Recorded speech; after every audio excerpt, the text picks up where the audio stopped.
Nation. This is Paul Beyer. This is the 12 for 12 show. Wow, we got some stuff to talk about tonight. The championship that we have expected to play all year. Let's don't kid ourselves. The NFC Championship game against our hated rival, the San Francisco 49ers. We knew this day was going to come, and I'm excited for it. We got a big show tonight, folks. We got to review the Saints game. We're going to spend a little bit of time there, talk about some of the things those out there are discussing. We're going to obviously preview the 49ers game in detail, talk about what happens when these two teams get together, and the rest of the 12 topics. Special guest tonight is going to be Austin Woods. He actually was the 12th man on my Goal 1212 project on Twitter, which we successfully, is that a word? Successfully obtained Friday night at 11:33. I'll get into that a little bit later. But Austin Woods came through for me, local guy here at Kirkland, lives in the same city as I do. Hey, I don't know, it's fate. But we're going to have hopefully some guests calling in as well. I want people to call in tonight. I want to talk with the 12th man. I want to talk to y'all about how you're feeling. Do you need my help? Do you need me to talk you off the wall? Do you need to get you off that battered fan syndrome, BFS? Are you prepared for this game? I know everyone's excited about this game. I want to know where your mind is. What are the things you're thinking about? But before we do that, let's get to our opening commentary. Like I said, I think Austin's on the line here. I'm looking forward to this conversation, and we will continue with 12 for 12s and the story of Goal 1212 coming right up.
Hello, 12th man, Seahawks Nation.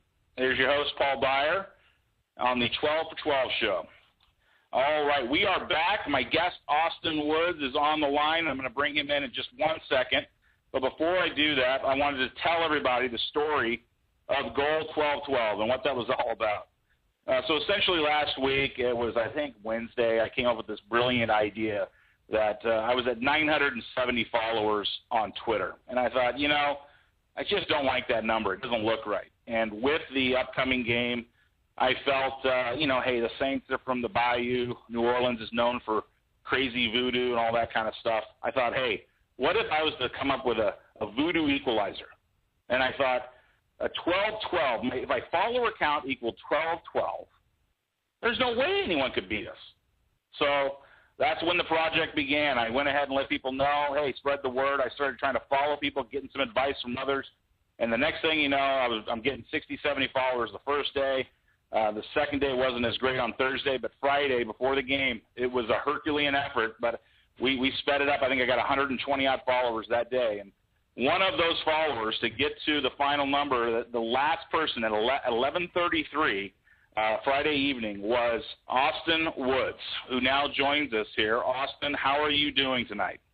I'm doing wonderful. Thanks again, Paul, for having me. Is it Sunday yet? I mean, this week already seems like it's dragging on. It's only Tuesday. But yeah, so thanks for having me on. You bet, man. I'll tell you what, first of all, I want to thank you. I don't know, you probably thought I was some goofball, but I really, truly felt that it's just like, get something unique out there, something for everybody to get kind of, all the fans, the 12s to do, because we all had this nervous energy, but to get around something on Twitter, which is where obviously a lot of us come to, and it really worked out. I think everyone got excited. There's a lot of people that were excited about it, and it was really cool to see how people dropped off to keep the number at 12-12 as the game approached. So thanks again. But before we talk a little bit more about that, why don't you share with the 12s here a little bit about yourself, what you do, and what being a 12 means to you. Yeah, absolutely. So I've lived in the Seattle area on and off for the past 13 years or so. I've been back permanently for the past 4 years.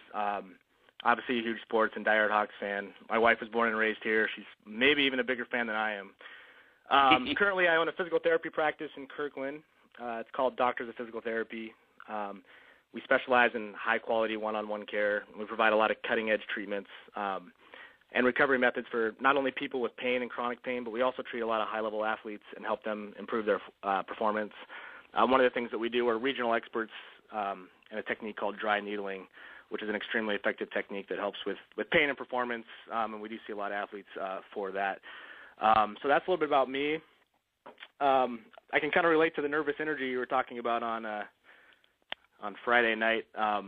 That's why I was up at 11:30, dinking around on my Twitter, posting some Seahawks stuff, because I felt like a kid, the night before Christmas, couldn't sleep, couldn't wait till Saturday, and that's when I stumbled upon the goal 12-12 and headed over to the page, and I think it was, right around over the 1,200 mark, and I'm like, man, I'm pretty close to being the 12-12. Maybe I'll kind of put this little thing in my queue to post to you saying I'm going to be the 12-12, and it happened to work out that way, and here I am.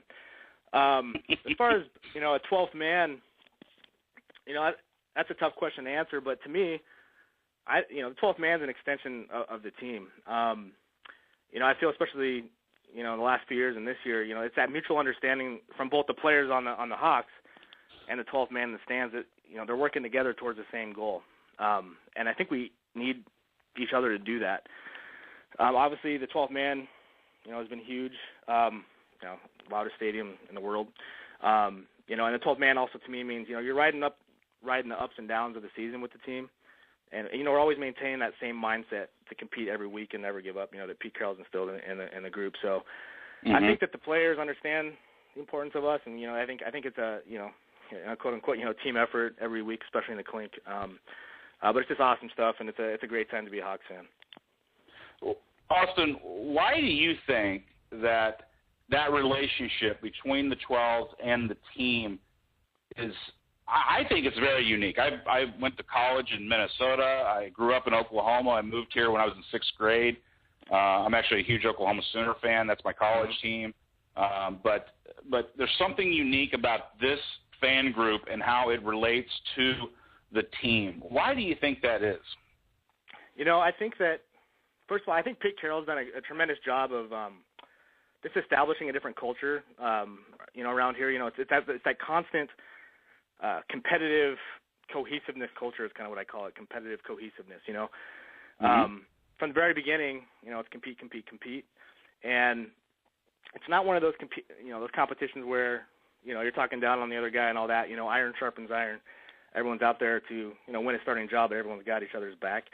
And the fact that you brought up, like the, that college atmosphere in the 12th man, I think that with that kind of mindset and culture, it almost feels like you're watching a very close-knit, college team work together towards a common goal. I know that, it's pretty obvious Richard Sherman and some of those guys in the Legion of Boom hung out quite a few times in the off-season together. I mean, those guys are brothers and play for each other. And, a lot of other NFL teams that you watch, you get glimpses of that, but it almost seems to me that there's times where you have a lot of high-paid athletes, on a team that may not be as tight or, cohesive, that are just kind of playing for themselves or their paychecks or whatever. So I think that, you know, the team now, the Hawks now really understand. I mean, they have in the past too, but especially this group understand, you know, how much we're behind them as 12s, and that, you know, that need cohesiveness with us together to, you know, help win games. And they've made it, you know, obviously clear that, you know, it's a big part of their success. But I had a chance to go down to training day and spend some time on the field during one of during training camp. Mm-hmm. And man, it was crazy to watch because it was like one of the first few training camp days, and Pete Carroll was running around, super excited, you know, chomping on his gum. That energy is electric, you know. It wears off on everybody. The training camp was high energy, super efficient. I mean, from that, you know, that time, I'm like, man, these guys love to play for each other, and they love to play for their coach. So I think the fact, you know, some of the stories, you know, Russell Wilson getting drafted late, some of these undrafted guys, you know, some of these second chances and all this, you know, it's easy to get behind that. And, you know, Pete's got to give people, you know, a couple chances, and it is compete, you know, like when Richard Sherman was asked, you know, who are the second best defensive backs in the league? He said, our backups, you know. I mean, that's just how it is. They compete every day, and I truly believe that that's the truth as well. So, I mean, it's fun to get around that and or get behind that, and yeah, it's having a good time. Well, it's funny you say that because those backups proved themselves to be just like that. With, you know, Byron Maxwell finishing up the season and now gets the starting gig in front of Walter Thurman. Even it's so impressive with how that not only is the stats but just what these guys have been able to do in difficult situations. You know, Absolutely. You talked a little bit about the team and your thoughts, but I want to get into some of the X's and O's on that, and I'll wait to ask that a second from now. But first things first, you know, you're a Seattle guy. You've been around here. What's your favorite? What's your greatest Seahawks memory? Some people kind of go back to 2005, but in your opinion, what's your favorite memory from Seahawks lore? Yeah, so mine was, let's see, you know, 2007, the 2006-07 season. It was my first real regular season Seahawks game, and that was against the Cowboys in the NFC wildcard game.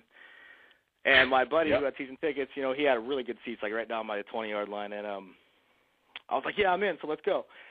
You know, so we get there, and I've heard rumors, you know, how loud the stadium was and how place this is and how crazy the fans were and all that, but I never really truly experienced it.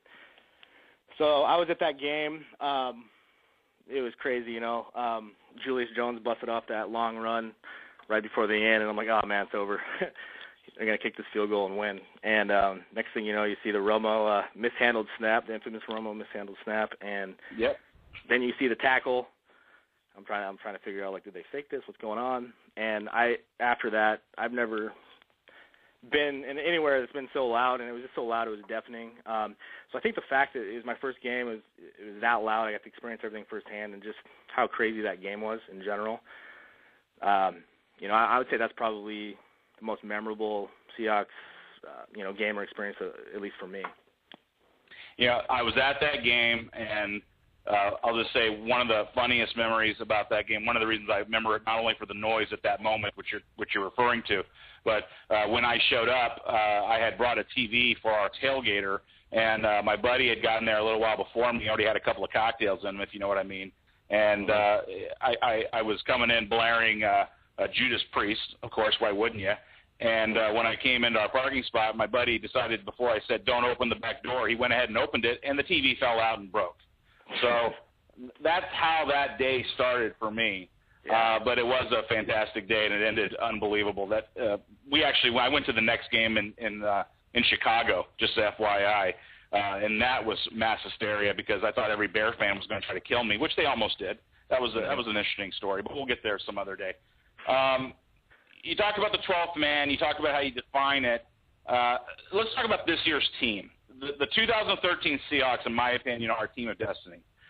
I have had this feeling ever since, especially after that Atlanta game. I wasn't one of those guys that was just in the corner crying in the fetal position. I was sitting there with amazed. I felt this team has got something very special, not only in Russell Wilson, but just how it all is together. The fans showing up, bringing the team, welcoming the team back from all their road trips at the airport, at the VMAC. What do you think of this year's team, and not only its destiny, but its talent and what it's doing on the field?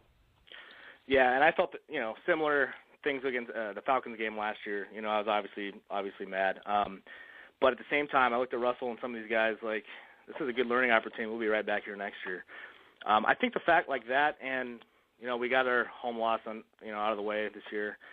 Destiny is a hard thing in sports. I'm not sure what their destiny is. I mean, this weekend is going to be a real tough test. I think we got it. From the start of the year, I've kind of had similar feelings. I think we are destined to go all the way this year. And hopefully, their destiny is, for Seahawks to establish an NFL dynasty here in the Pacific Northwest, up here in Alaska, where no one knows, where we're at. But just to put our name on the map and hopefully create, a couple Super Bowl appearances and a few wins. But I truly believe that we're destined to go all the way this year. Don't want to jinx it. I kind of felt similar thoughts about Auburn after they pulled off that miraculous game against Alabama. And I'm like, oh, well, if they're going to win this, they're going to go all the way. And we saw that happen. So, I go back to, the whole philosophy of the team, Pete Carroll, let's just go 1-0 each week. And right now it's 1-0. It's amazing that they've been able to hold that mantra the whole year, continually talk about a championship game, the 1-0 mentality. I played college sports. I played college football and baseball, and I've never seen a team so focused at what they're doing and keeping it because, look, I've said this before. I played football in college, but it was actually probably the least fun thing I ever did in college. It wasn't incredibly enjoyable because it was like a job. It really was. And these guys literally are getting paid, hundreds and thousands and millions of dollars to do what they do, which we could all say is probably something to get really happy about it. But they also work extremely hard at it. And that, to be as good as they are, it takes a lot of effort. Just kind of maybe give me your opinion of, you're a business owner, you're someone that puts a lot of work and time into what you do. Comparing that to what these guys do, do you respect them for the work they do? I don't even think about the money they make. I'll be honest with you. I respect these guys for the work that I think they put in every single week. Yeah, and it's been really cool with us at our practice because we actually do see a few Seahawks guys here, and I get to talk to them on a pretty regular basis, so I pick their brains and all that kind of stuff. But yeah, it's crazy because everyone that I've talked to, it really is 1-0 every week. Now, I don't know if it's just optimal coaching or they're believing it. They really bought into Pete Carroll's philosophy, I think. Yeah. I try to say, what about next or a couple weeks or what about that Niners matchup or whatever, and they never really go there. I agree with you. I think it's incredibly hard. You obviously have your long-term goal. I think deep down they probably know that it's Super Bowl or bust. But the focus and the drive that they've had, and I think it all again comes back to just the coaching, the philosophy, and the culture there. I don't know how. How they do it. Literally it's 1-0, and if you kind of survey the entire team and all their comments and all that kind of stuff, it backs that up too, that they're all on the same page, which is a scary thing for opposing teams, and that's one of the reasons why I think we are kind of destined to go all the way, because they have that mindset, and that's a lot of it. But yeah, it's a lot of work. I played college athletics too, played goalkeeper in soccer and basketball, and I totally know what you mean. After a couple of years, I'm like, man, this is work. It's a job. I'm getting up, early every morning and all that kind of stuff. So I have a lot of respect for them. I know they're getting paid a lot, and some people don't see all the stuff, behind the scenes, dealing with injuries every single day. Football, it's basically a whole season of your body just degrading, and doing whatever you can to fight, and that will that you were talked about earlier, just to keep on keeping on and make it through. And it's tough. That's tough enough as it is, let alone the mindset. So. I do have a lot of respect for how they're handling it this year. It's amazing mentally and physically that they've been able to do it, and especially I think on the mental side, because they've got everybody in the world in their face with a microphone, or at least trying to hear from them. It's just, again, to keep that focus. I think I agree with you completely. Pete Carroll has done something so unique here, and that's kind of when I was joking with your buddy on Twitter, talking about the culture, the organization. He's redefining this whole thing, this whole relationship, and both him and John Schneider are just doing a fantastic job to literally flip a roster like they did in such a short period of time and get them to where they're at. It's amazing. So I couldn't agree with you more. First of all, thanks for coming on. I know you're going to stick around now. We're going to jump right into my next layer of topics, and the first one coming up here is the Percy effect, I called it. And why don't you start with just this last game he had 3 receptions for 21 yards. He had the big one rush, which was for 9, that was deep in territory, helped set up the next play, which was the touchdown run, 15-yard touchdown run by Marshawn Lynch. Just your thought of, Percy. I think he's going to be able to play this week. We don't know yet because he's going through the whole concussion protocol with the NFL, and we won't know probably for at least Thursday or Friday. But just your thoughts on what do you think Percy could do if he's able to play this week? And let's just assume he's going to play. Is he a difference maker for us? I think so. Look at it. Look at his workload this year. 5, give or take 5 plays, and everyone's been explosive. He's an explosive player. It's unfortunate this past game. Basically just getting, almost every play that he's had this year has just gotten rocked. So hopefully he can stay healthy. I think we have great receivers, good hands, and all that. I think that the Percy effect is, it gives the defense something else to think about. We can do so much with him. Even if he doesn't really make that many plays, he's still, stretch down the field, go up and get the ball. Maybe free some stuff up for some other guys. So I hope he can play this weekend. That sounds like he is. It's been a crazy year with him, up and down with the injuries and all that. And I just hope he can stay healthy because that guy is a game changer. So I definitely think it's a factor. If he's not able to start, I still think we'll be okay. At the end of the day, our defense is top notch. I think under Jim Harbaugh, San Francisco under Jim Harbaugh, I think they haven't scored over 20 offensive points against the Seahawks. Mm-hmm. I think that game with Ted Ginn, he had like 2 returns back, some special team stuff. But if you think about it, I honestly think the first person to 20 points wins this game. Based on that. So I think offensively, obviously, we need to score. And I think Percy is a game changer, but I still think we can do it without him. I don't disagree with you. I do agree with you. I think we've already done it and proved it that the other guys on the field can do it. But when I think of Percy effect, I think Percy, just the whole bringing him in, I think it changed and it made our already existing group of receivers and tight ends, it made them better. Because they all knew that now they had this explosive weapon that was going to be coming in that was, quote-unquote, better than all of them. But it made all of them work harder because they wanted to still have their place on this roster. They wanted to be a part of this, quote-unquote, culture. And I think it made Doug Baldwin better. I think it made Golden Tate a lot better.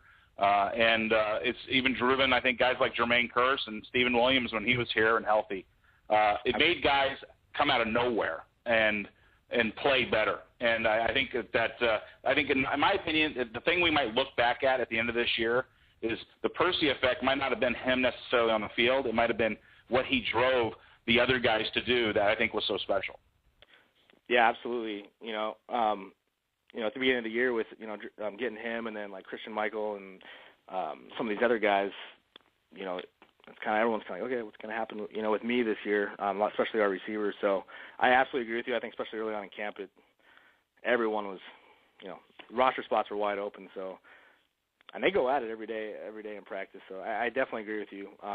When he's on the field, he's making plays, and off the field, I think he's making our receivers and running backs, I guess, stronger as well. Great. I'm with you on that. So let's move on to our next topic here, and that's going to be the best Hawks team ever. Is this, in your opinion, Austin, the best Hawks team ever? I think that's difficult for me to say since I haven't lived here my entire life and seen a lot of it. I'm relatively young. But as far as I can tell, I think it's one of the best defenses ever. It'll be interesting to see. Right now, I wouldn't say they're the best team ever. They haven't done anything yet, just like Russell said. Mm-hmm. We haven't done anything yet. But these next 2 games are, depending on what happens in the next 2 games, and it could be in the talk. I agree with you again. I think they still have things to do to get into that best team ever. The 2005 team, they went to the Super Bowl. We could all say they outplayed and really dominated the Pittsburgh Steelers, but didn't win on the scoreboard. There was a few things that happened with the old referees, but we won't get into that now. Long story short is that they still got to to the big game. This team needs to do that. I think this team needs to win it to ultimately be that best team ever in this category. But I think what you were kind of alluding to, and maybe you listened to earlier on the show, but this defense is extremely special. And I think they can be seen and known as one of the best defenses ever if they do end up putting that Lombardi Trophy in the old awards case at the VMAC, because they have so many different stats, key stats, that they are leading by a very good margin on, from total points, total yards, passing yards allowed. And they've been extremely tough against the run in the last 7 games. So I'm with you on that. I think this team is special, but I think it still has to do some things to get that quote-unquote best team ever listing per se. So I'm with you on that. Now let's talk a little about the 49ers for a second. Now, I know you might have come with some statistics, and you mentioned a good one, because it's actually the first one I had written down here, which happened to be that the Seahawks, or I should say the Niners offense, and you said it right, the Niners offense, not special teams, has not scored more than 20 points against a Pete Carroll-led Seahawks. And I can't tell you how I think that means a big difference when we talk about tough physical defenses like these two teams have facing off against one another. Who's going to get to 21 points first? And I agree with you that team is probably going to win this game. So in your opinion, what are some of the other key stats, factors, whatever it might be, that are going to play into this game, and what the 49ers do to be successful? Yeah, I mean, we have a great defense. 49ers defense is not too bad either, especially against the run. I don't know if they've had a 100-yard rusher against them all year. I think Marshawn's probably had the best of them running-wise this year. I think he had one game with 98 yards or something. Correct. Yep. I think that, it's going to be one in the trenches. Like you talked about earlier, this is going to be a slugfest. I think it's going to be a relatively low-scoring game. I think offensive and defensive line is going to be huge for this game. Obviously, Marshawn's going to have a big day, so we can, keep the ball on the field. So hopefully our offensive line can protect Russell, give him a couple second, third looks or reads, and block for Marshawn. And then on the defensive side, we know what Elijah Boom can do in our secondary, but both quarterbacks, Russell Wilson and Colin Kaepernick, are extremely dangerous outside of the pocket. Inside the pocket, they're both great. Both have cannons. I think Russell's a little bit better inside the pocket. So I guess on defense, not only Elijah Boom, I think our defensive line, if we can kind of contain Kaepernick in the pocket, I think he's going to make a few more errors, hopefully get some coverage sacks and stuff like that. Once he gets out, the gazelle starts running, and it's a little bit hard to tackle him. But I honestly think that offensive defensive line, win in the trenches, be able to establish the run. Hopefully Marshawn can get over 100 yards this Sunday, and obviously catch a few balls. The weather is going to be perfect, so I'm loving it. I think the best two teams in the NFL are playing. No disrespect to all my friends in Denver, but I think the NFC is better than the AFC this year, and the Hawks are better than the Niners. And it's time to go out and prove it. There's not going to be a lot of excuses, so it's just it's go time. So I think the line and beast mode and containing Kaepernick are the keys. I think you brought up every key thing that I've written down, but what I'd like to go into a little bit more detail on is how we contain Kaepernick, because it's unique. There are only a few teams, in my opinion, in the NFL that have the athletes, the front sevens, that can do that. But then when you put into effect the fact that we have the Legion of Boom back there, where they can play man-to-man on those receivers, Antoine Bolden, the Crabtrees, the Vernon Davises, when you can match up individually man-on-man with those guys, that's going to put a ton of pressure on. We talked about Colin Kaepernick in the pocket, because now Colin Kaepernick has to go through his progressions. I have broken down all of his games and looked at his seasons, and what I've noticed is, and again, I don't know if you're aware of this, but he has an issue where he throws to basically one or two receivers, and that's it. This last game, Antoine Bolden by himself literally had almost 50% of the targets. So if you think about it, well, if I just take Antoine Bolden out of the factor and Crabtree, if those guys are covered, where does he throw the ball? Well, he's got Vernon Davis, but Well, again, when you have a team defense like the Seahawks, we can take all those guys out. That's what's unique about our team. Carolina doesn't have that secondary. And so I think in the particular case we're looking at here, putting Colin Kaepernick in a scenario with the noise, the 12s going berserk, because it's going to be crazy there, not being able to communicate verbally with these guys, it's going to put a tremendous amount of pressure. And I think the reason he's got such a low historical two-game passer rating and success here, the reason he didn't shake Russell Wilson's hand after this last game, he decided to run off the field, proves that this guy doesn't really know how to play in this environment yet. Can he learn to? Sure.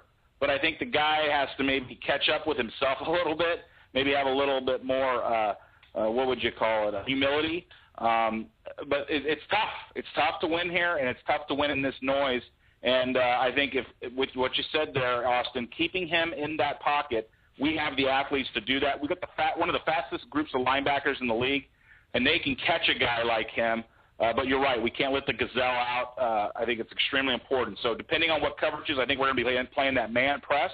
I think we're going to be all over these guys. We're going to say, hey, beat us one-on-one, and I don't think they're going to be able to do it. But, again, Austin, thank you so much for being on the show tonight. Yeah, thanks for having me. I'll tell you, first of all, I'll give you the floor here to promote anything, talk about your practice again. If there's a Facebook, Twitter, thing where anyone can maybe in touch with you, any of our fans here that maybe might need your help here in the East Side area, please feel free to mention all that and go ahead. You have the floor, and then we'll take a break, okay? All right, thanks a lot for having me. Yeah, so we see a lot of high-level athletes and people in a lot of pain anywhere in the Seattle area. You can get more information about us at www.dptkirkland.com, or if you want to learn more about some of the dry needling stuff we do, www.aboutdryneedling.com. My Twitter handle is awoodsdpt. If you search Facebook, Doctors of Physical Therapy in Kirkland, you'll find us on Facebook. But basically, we're a different kind of physical therapy clinic. It's one-on-one with us the entire time. We don't have aides. We put a high emphasis on quality care, getting you better sooner. Work a lot with preventative models and just keeping people pain-free, injury-free, and keeping high-level athletes like some of the Seahawks guys that we see competing at a high level every single week. Mention that you heard me on the show, and we'll give you a free session if you come in. We're located in Kirkland. But that's about all I got. I'm not going to sit here and promote all the awesome stuff we do, but I appreciate having me on, Paul. It was a fun discussion, and go Hawks. Hey, I really appreciate it, Austin, and thanks again for being my 12th man, 1212 on my little experiment on Twitter. But I think it just proves we've got a unique situation here in Seattle. The 12s, we are together really one and all. So thanks again. Really appreciate you being on. It was a great discussion. So we'll go ahead and take a break here. You're here with Paul Byer on the 12 for 12 show. We'll come back, finish up the Talks 12, the topics of the day, and to get everyone ready for this big NFC Championship game coming up this weekend. Thanks again, everybody. We're going to take a quick break.